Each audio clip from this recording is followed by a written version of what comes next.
Hello guys, आज dinner रे आमर चकुली पिठा और चटनी कराहब। आ झील टिके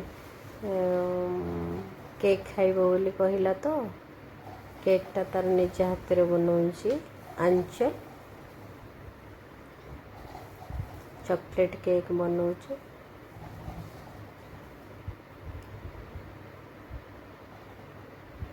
केक बसीगला।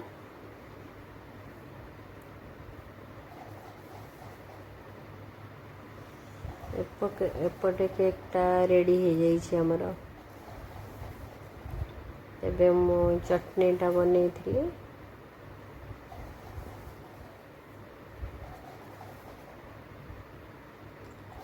बुट डालीर चटनी।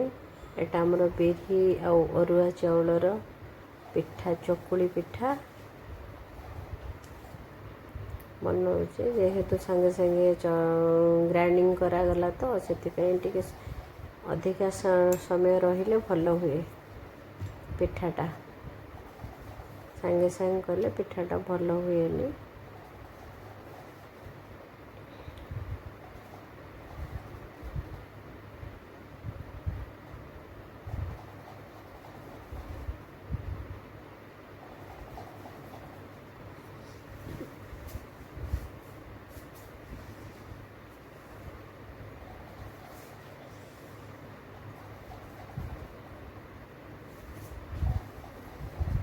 जेहेतु संगे संगे ग्राइंडिंग किसी समय रही से बहुत समय रहिले सेटा अधिका फुले।